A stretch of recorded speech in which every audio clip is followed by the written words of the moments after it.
Hi friends, అందరికీ నమస్తే. Welcome to Nani vlogs. ఈరోజు వీడియో వచ్చేసి వరంగల్ స్పెషల్ అన్నమాట. మా దగ్గర ఇక్కడ బాగా ఫేమస్ అన్నమాట.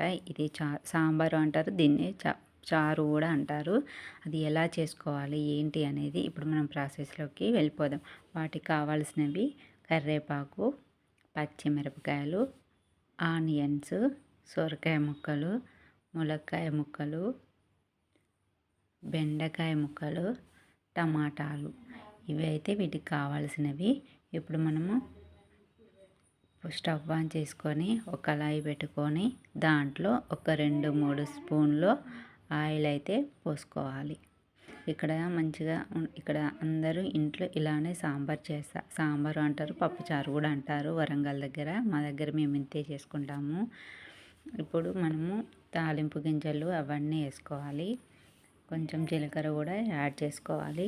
తర్వాత మనం ఇంత మునుపు కట్ చేసి పెట్టుకున్నాం కదా, కొంచెం చిట్టుపిట్టాను కొంచెం మెంతులు కూడా వేసుకోండి. మెంతులు వేసుకోవడం వల్ల టేస్ట్ అనేది చాలా బాగుంటుంది, మంచి స్మెల్ కూడా వస్తుంది. పచ్చిమిర్చి ముక్కలు వేసుకోవాలి. తర్వాత సన్నగా తరిగిన ఆనియన్ ముక్కలు, తర్వాత కరివేపాకు, 2 రెమ్మల కరివేపాకు,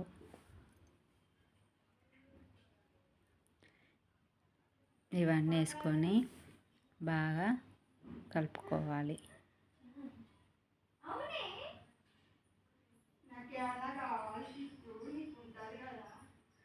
చూసారు కదా, ఇవన్నీ బాగా వేగిపోయినాయి కదా.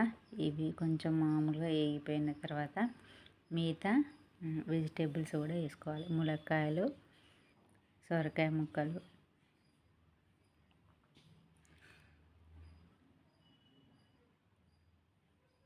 బెండకాయ ముక్కలు, ఇవి మొత్తం సొరకాయ ముక్కలను ములక్కాయలు బాగా మగ్గాలి.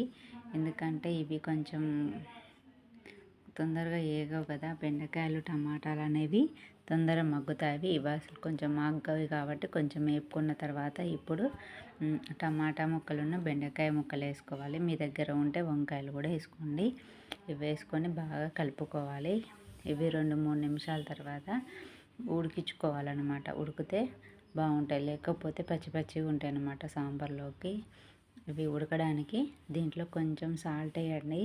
సాల్ట్ వేయడం వల్ల తొందరగానైతే ఈ కూరగాయలన్నీ తొందరగా ఉడికిపోతాయి. నేనైతే కొంచెం 1 స్పూన్ అంతా సాల్ట్ వేసాను. తర్వాత మీకు కావాలంటే మళ్ళీ కర్రీలోకి చూసుకొని మళ్ళీ వేసుకోండి. ఇవి అన్నీ బాగా కలుపుకున్న తర్వాత దీంట్లో ఇది మగ్గేలోపు మనం పప్పు ఉడకబెట్టుకున్నాం కదా, దీన్ని ఏం చేయాలంటే బాగా గంటతోని బాగా, అంటే పప్పు గంటది కానీ ఇంకుంటాయి కదా, వాటితోనే బాగా కలుపుకోవాలి. ఇలా ఇందులోనే మనము చింతపండు పులుసు అనేది యాడ్ చేసుకోవాలి. నేనైతే కొంచెం చింతపండు అయితే తీసుకొని రసాన్ని అయితే ఆ పప్పులోకి పోసాను.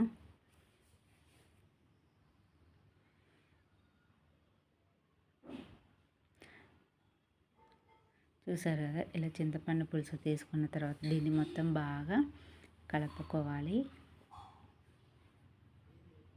మీరు ఒకసారి ఈ విధంగా సాంబార్ అయితే చేసి చూడండి, చాలా బాగుంటుంది. చూసారు కదా, మొత్తం చింతపండు పిసికాక ఇలా అయితే వచ్చేసింది చారు.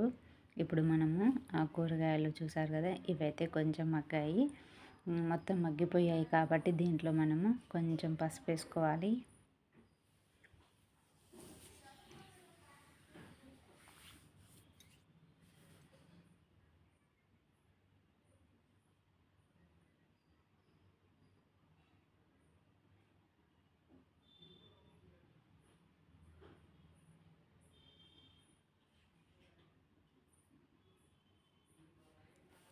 ఇప్పుడు కొంచెం పసుపు వేసుకొని ఒక 2 నిమిషాలు అయితే కలుపుకోవాలి. ఇలా కలుపుకున్న తర్వాత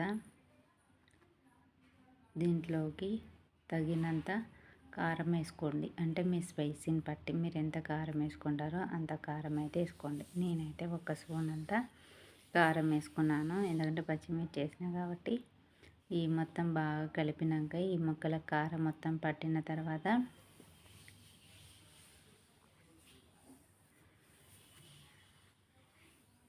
చూసారుగా మొత్తం పట్టింది. ఇప్పుడు మనము ఆ చారు అనేది మనం ఇంతకుముందు పప్పులో కలుపుకున్నాం కదా, ఆ చారు మొత్తం ఇందులో పోసుకోవాలి. ఇందులో పోసుకొని ఒక 2 నిమిషాలు బాగా కలపాలి. ఇది మొత్తం మసాలా తర్వాత దీంట్లో మనం ఇప్పుడు కొంచెం సాల్ట్ వేసుకోండి, సరిపోకపోతే చూసుకొని. నేను ఇందులో కొంచెం కొత్తిమీర అయితే వేస్తున్నాను. కొత్తిమీర, పుదీనా మీ ఇష్టం ఉంటే ఏది ఉంటే అది వేసుకోండి. పైనుంచి కరివేపాకు తురపకుండా ఇలా కొమ్మ వేసుకోండి, చాలా బాగుంటుంది. వేసిన తర్వాత దీన్ని బాగా చూసారు కదా సాంబార్ అనేది, చారు అనేది ఎంత మరిగిపోయింది. ఈ వరంగల్లో ఇలానే చేసుకుంటారు అన్నమాట. ఇది చాలా ఫేమస్ అన్నమాట. ఇక్కడ ఈ చారు చాలా బాగుంటుంది. మీరందరూ సాంబార్ పొడి వేస్తారు కదా, ఇక్కడ మేము పచ్చి ధనియాల పొడి వేసుకుంటాము. కానీ టేస్ట్ అయితే సూపర్ ఉంటుంది, అద్దరిపోతుంది. మీరైతే ఒకసారి అయితే ట్రై చేసి చూడండి. ఇది ఇడ్లీలోకి కానీ దేంట్లోకైనా చాలా బాగుంటుంది. నాకైతే సూపర్ ఇష్టం అండి ఈ చారు అయితే. ఈ చారు చాలా బాగుంటుంది. మీరు ఒక్కసారి ట్రై చేసి ఎలా వచ్చిందో నాకైతే కామెంట్